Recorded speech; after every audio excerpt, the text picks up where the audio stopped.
উত্তরবঙ্গ রংপুরের ডিম আলুর ডাল রান্না করলাম। ভাই রে ভাই, কি যে মজা হয়েছে! আসসালামু আলাইকুম প্রিয় বন্ধুরা। হ্যাঁ, আজকে আমি উত্তরবঙ্গ রংপুরের বিখ্যাত ডিম আলুর ডাল রান্না করেছি, আর সঙ্গে দিয়েছি সুন্দরী সুন্দরী টমেটো। কি যে মজা ভাই রে ভাই! তো চলুন পুরো প্রস্তুত প্রণালীটা দেখে নেওয়া যাক।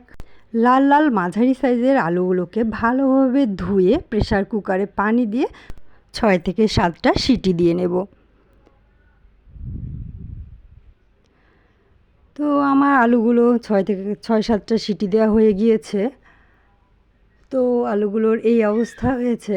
এখন আলুগুলোকে ভালোভাবে খোসা ছাড়িয়ে নিয়ে ম্যাশ করে নিব। এখন ডিম সিদ্ধ দিব। ডিম আলুর ডাল করব, আর ডিম সিদ্ধ না করলে কি হয় বলেন তো? এদিকে আমি দেখেন 5টা সুন্দরী সুন্দরী টমেটো নিয়ে নিয়েছি।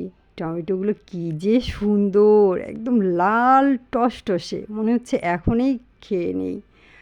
আলুগুলোকে হাত দিয়ে আমি ম্যাশ করে নিচ্ছি। এটাকে আপনারা ভর্তা সানা দিয়েও ভর্তা মতো করে নিতে পারেন, তবে আমি কিন্তু আলুগুলোকে খুব একটা ম্যাশ করব না, কিছুটা ম্যাশ থাকবে এবং কিছুটা হালকা গোটা গোটা থাকবে।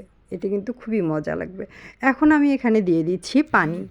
আমি পানি দিয়ে আলুগুলোকে এক সাইডে রেখে দিয়ে দেখি আমার ডিম সিদ্ধর কী খবর।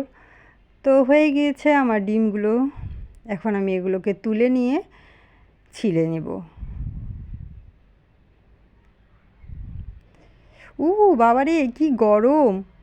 তো যাই হোক, আমি একটু ঠান্ডা পানি দিয়ে ডিমগুলোকে আস্তে আস্তে ছিলে নিয়েছিলাম খুব সাবধানভাবে, এবং একটি ছুরির সাহায্যে একটু একটু করে ফেঁসে দিয়েছি, আর সামান্য লবণ হলুদ দিয়ে আলতোভাবে মেখে নিচ্ছি।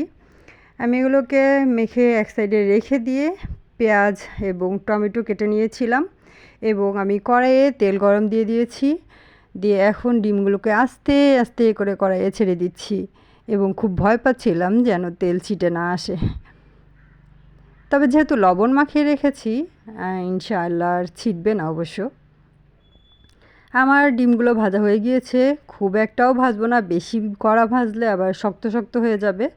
এটা বেশি ভাজাও না, আবার একদম নরমও না।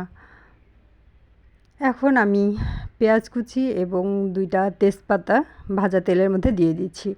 তো এগুলোকে ভেজে নিচ্ছি।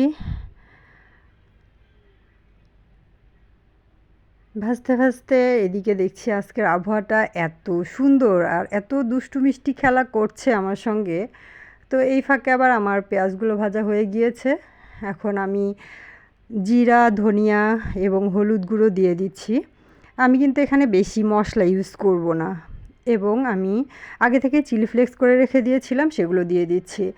যেহেতু আমার বড় বুড়ি ছোট বুড়ি এই তরকারি দিয়েই ভাত খাবে, সেজন্য আমি ঝালটা একটু কম দেওয়ার চেষ্টা করছি। আপনারা এখানে আরও ঝাল বাড়িয়ে দিতে পারেন এবং কাঁচামরিচও অ্যাড করতে পারেন। এবং আমি এখানে 1 চামচ লবণ দিয়েছি। লবণটা যে যার স্বাদ মতো দেবেন, এবং একটু পানি দিয়ে দিলাম যেন মশলাগুলো পুড়ে না যায়। এখন সুন্দরভাবে মশলাগুলোকে আমি কষিয়ে নিচ্ছি। আলুগুলোকে দিয়ে দিলাম। তো আমার ওই স্প্যাচুলাটা দিয়ে আর কি নাড়াটা ভালো হচ্ছিল না, কারণ আলুগুলো একদম ঠান্ডা হয়ে গিয়েছে। ছোটো বুড়ি কাজ ছিল, ওকে সামলাতে গিয়ে আমার আলুগুলো ঠান্ডা হয়ে গিয়েছিল। আমি একটি কাঠের স্প্যাচুলা দিয়ে খুব সুন্দরভাবে মিশিয়ে নিয়েছি। দেখেন, আপনারা দেখলেই বুঝতে পারবেন এটা কত সুন্দরভাবে মশলার সঙ্গে মিশে গিয়েছে। তো আমি কিন্তু এই মশলার সঙ্গে আমার ওই সুন্দরী টমেটোগুলো আগেই দেইনি, কারণ যে তখন যদি আমি দিতাম তাহলে কিন্তু মশলাগুলোর সঙ্গে টমেটোগুলো কষাতে কষাতে টমেটোগুলো একদম আউলে যেত। এখন দিলাম, দিয়ে আলুর সঙ্গে কষাচ্ছি, তাহলে আমার আলুগুলোও আরও সুন্দরভাবে কষানো হচ্ছে এবং আমার টমেটোগুলোও সুন্দরভাবে কষানো হচ্ছে। এই পর্যায়ে আমি দিয়ে দিচ্ছি পানি। তবে এখন সামান্যই পানি দিলাম, মানে 1 কাপ দিলাম আর কি, দিয়ে কষাচ্ছি। তো কষাতে কষাতে দেখলাম আমার আরও পানি লাগবে, আর দিয়ে আবারও কষাচ্ছি। এটা কিন্তু যত কষাবেন ততই মজা হবে। আমি এখানে ঢাকনা দিয়ে দিচ্ছি। ঢাকনাটা আবার খুলে এটাকে নেড়ে দিব। হালকা হালকাভাবে নাড়ব যেন আমার সুন্দরী টমেটোগুলো আউলে না যায়। দেখেন কি সুন্দর লাগছে। আর এখন ডিমগুলোকে আস্তে আস্তে ছেড়ে দিয়ে দিব ডালের মধ্যে। ওই যে বলছিলাম না, আবহাওয়া আজকে আমার সঙ্গে দুষ্টু মিষ্টি খেলা করছে, তাই আমি গ্লাসটা লাগিয়ে দিলাম। এতটা রোদ্দুর এসেছে এখন যে আমি ভিডিও ক্লিপ নিতেই পারছিলাম না। তো এই যে দেখেন আবারও ঢেকে দিলাম। এটাকে কিন্তু বারবারই হালকা হালকাভাবে নেড়ে দিতে হবে, নয়তো আবার নিচে লেগে যেতে পারে। আমার ডাল রান্না অলমোস্ট ডান। আমি এখন এখানে একটু গরম মশলা গুঁড়া এবং ভাজা জিরার গুঁড়া অ্যাড করে দিচ্ছি এবং মিশিয়ে নিয়ে আমি চুলাটা বন্ধ করে দিচ্ছি। তো এদিকে আমি রাইস কুকারে ভাত বসিয়ে দিলাম। খুবই সামান্য ভাত, কারণ আমরা শুধু মামেই খাবো, ওর বাবা তো অফিসেই খায়। ডাল ডিম দিয়ে ভাত খাবার, গরম গরম ভাত না হলে কি হয় বলেন? দেখেন কি দারুণ হয়েছে ডালটা। আমার না ভয়েস দিতে গিয়ে আবারও খেতে ইচ্ছে করছে, জিভে পানি চলে আসছে। তো এই তো আমার ডাল বাটিতে নিয়ে নেওয়ার পালা, নিয়ে নিলাম। দেখেন কি সুন্দর, খুব একটা ভারীও হয়নি আবার খুব একটা পাতলাও হয়নি। তো একটু আমি টেস্ট করে খেয়ে দেখছিলাম, ওয়াও কি যে মজা হয়েছে, একদম সুপার।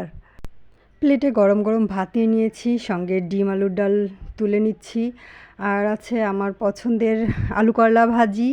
টমেটোটা যেমন সুন্দরী, রান্নার পরেও তেমন সুন্দরই রয়ে গিয়েছে, কিন্তু হাত দিয়ে নাড়লেই একদম এত সুন্দর মোমের মতো গলে যাচ্ছে। টমেটো দিয়ে ডিম আলুর ডালটা দারুণ হয়েছে ভাই রে ভাই, না খাইলেই পস্তাবেন। সবাইকে ভিডিওটি দেখার জন্য অনেক অনেক অনেক ধন্যবাদ। সবাই ভালো থাকবেন, আল্লাহ হাফেজ।